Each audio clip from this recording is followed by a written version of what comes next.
Greetings and welcome to the energy of Sagittarius. This is Ron from Terror of the Twin Sun. Terror of the Twin Sun is a functional division within the order of the Twin Sun. Please take only what you will. For the ascendant as well as solar Sagittarians out there, there is an activation when it comes to the inner world, okay? What is justified there. And the fourth house from Sagittarius, if you place it as an ascendant or as the first house essentially is there's an activation that has to do with Aries, okay? So the idea here is to take with candor and grace the particularities of the inner world being tempered by the pioneering engineering and the cardinal energy of fire, Aries, okay? Meaning that there is a warmth within the inner world that can be likened to a child that needs to do what it has to do, the superego very strong here.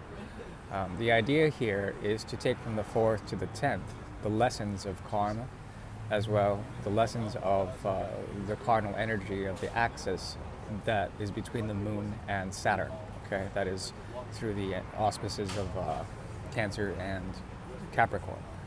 Your 10th house being in Libra, that essentially activates through that opposition, through that axis, the wheel when it comes to dealing with karmic accounts. There's a very cardinal energy here that has to do with peace and resolution, but usually it's peace within the self, peace within the inner self, and I would recommend to look into the inner world as well as your domicile, your home, your sense of home, your sense of ashram, your sense of worship, and to find in that dynamo something that can be tempered in terms of no longer the flaring up of passions, but the warmth that can come from it. Okay, and this is through karmic alleviation of some sort. For the month of July, that is what I would recommend.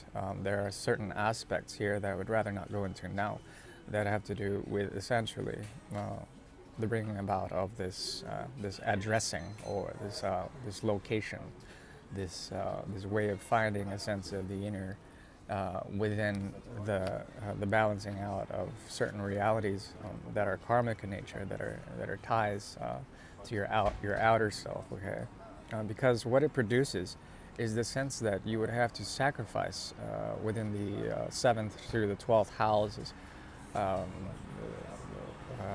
something that would be relatable to the sacrifice that Librans go through.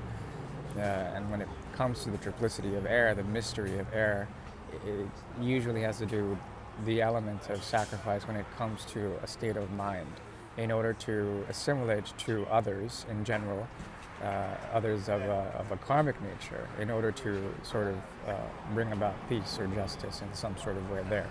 And that provides you the sense of the inner world, an alleviation of conflict, okay? An alleviation of the actions that you produce in the inner world that are not expressed, that are private in nature, that need to find some sort of alleviation. Now we'll look straight into the Great Mirror, but before that we'll do a bit of not an astrological, we did the astrological primer, a bit of karmic reading.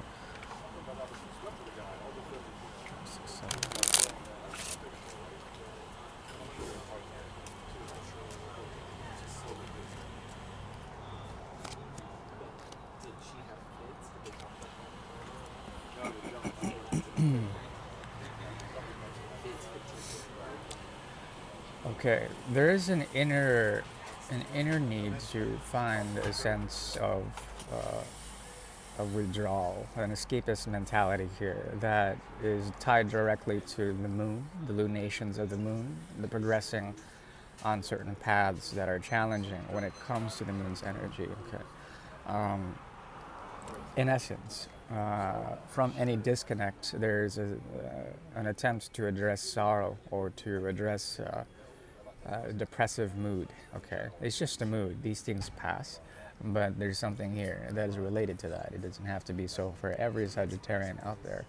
At the same time, the disclaimer, full disclaimer: the wheel of the zodiac is exactly that. It spins according to that which is perceiving it.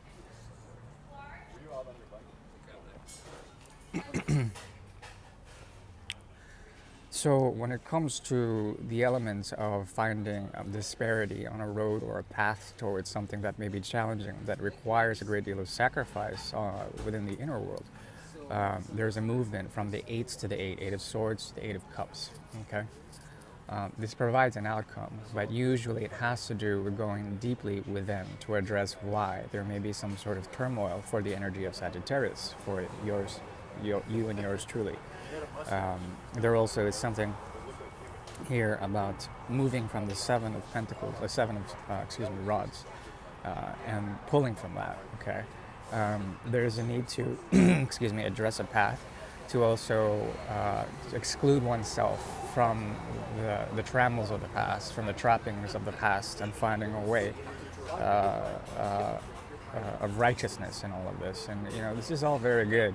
But what I'm seeing here is a very strong appeal to go within and to check within the auspice or the domicile, to go within the home as well as to go within the domicile essentially, and to find centering there, to go within, to go deeply within.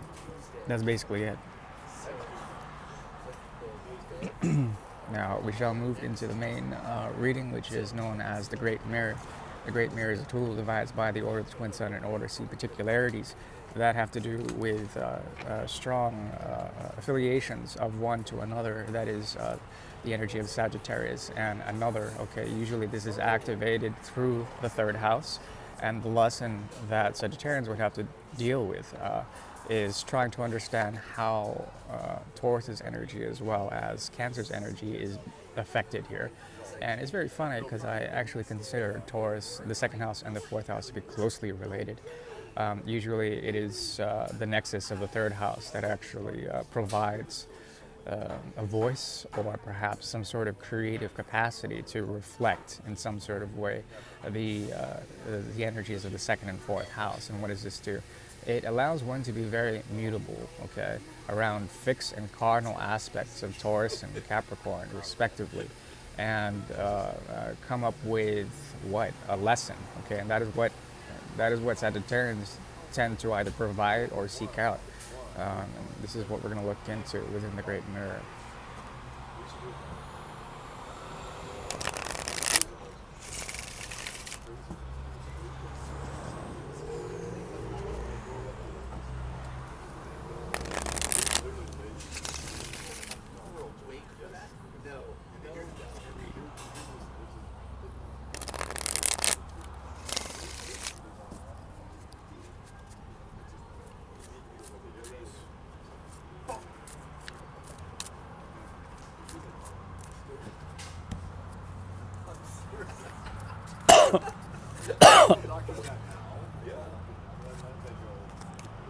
Okay, we have avenir, changement, loterie, biensénat à la fleur, à la fin, veuvage, pleurs, éclaircissement, appui, fruit première. We have also extreme nouvelle connaissance and néant. Okay, when it comes to this, there is something about birth here. Néant, okay? Néant is the opposite of mortalite, and this is the death card, of course, néant. So, yeah, there's something about this that has to do with a type of birth through the death and recycling sequence, okay? An activation of Scorpio in the reverse would actually tickle the fancy of the second house, okay? That is the auspice of Taurus. With this, there is an avenue of change. There's an element of chance that has to do with dealing with harsh realities that are tied to possessiveness, obsession, okay? On the conscious level, if the Ten of Pentacles is here, there is an element of disorder or disarray, and usually this is indicated, at least astrologically, in the month of July through Taurus and Uranus, okay? And this is a big thing. I've been seeing this for quite some time.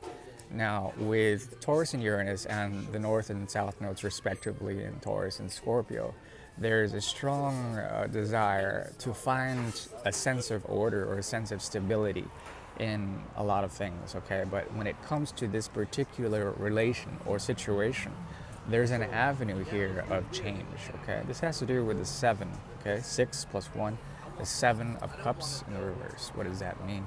Um, Usually, the 7 of cups in reverse, it indicates something of a choice. We're gonna leave that off for now. What I'm seeing here essentially is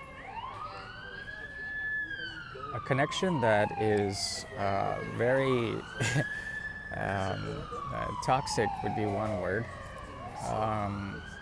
but also it indicates a great deal of letting go. Okay, it's very subtle. A lot of emotional moodiness around this. A lot of blue energy. And it's your job to understand that in the crisis of an eclipse, there's some sort of enlightenment that's going on in terms of the lunation of things, okay? That which can be observed and that which cannot be observed through the dark and light sides of the moon, okay? And it's through this darkness, something about this speaks about an avenue of change that is subject to complete and utter chaos. That's what's on the conscious level. Now the thing is that if it's on the conscious level, this activity of subtlety, it's not something. What's known is basically what is not known.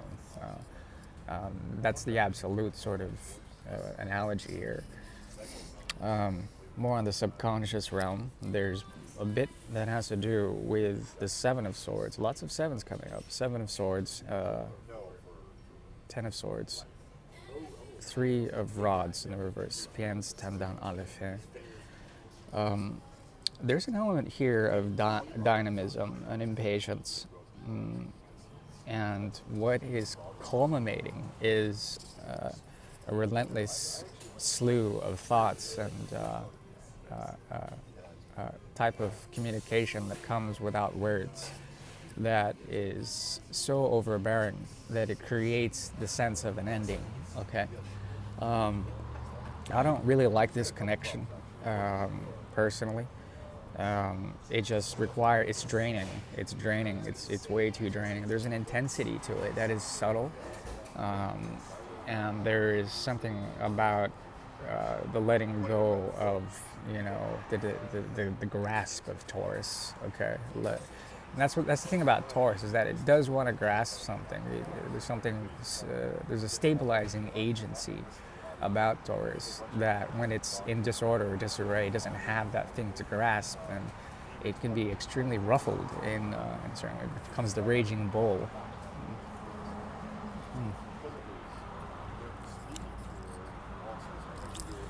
It's not to say that this is like something that cannot be tamed. Like every bull, it can be ridden until whoever wants to ride it would sort of get off. The thing is that there's also a sense of éclaircissement, an extremity appui. Okay, so Taurus is very strong here. This is the card in this particular deck. It's 150 years old. It's known as appui. The 7th house is activated, Libra, and it moves from Taurus. Okay, because this is the it's not the High Priestess. It's what's that?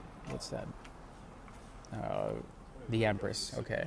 Now, with the Empress being here, there's a strong indication of Venusian temperament. There's a strong indication of the movement from the 2nd to the 7th houses. Okay. That is what we can hold, what we can commit to, at the same time, how we relate to others.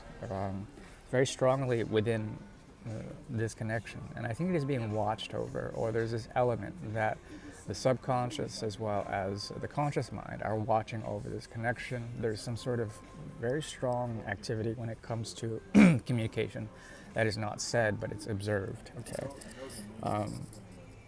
that's the mystery of this connection. There also is some sort of truth that wants to come out, some sort of light that wants to come out in terms of the sun's energy. Gemini, Libra, very strong here, as well as Aquarius. There's a lot of activation when it comes to the earth and water element of whomever you're dealing with. But ultimately, it's something that you cannot contribute to, something that would give you joy, but at the same time, if you were to contribute to it, it would lead not only from the 3 of Cups, but to the Five of Cups, okay? And that has to do with withdrawal. It has to do with regret, a sequence of regret. Um, so, uh, the advice here would be to embrace a newness about this. It's like being revived, a situation being revived. And if you do this, there's an ability to see how passionless it is, or possibly maybe even how once was quite intense, but now is a challenge in some sort of way.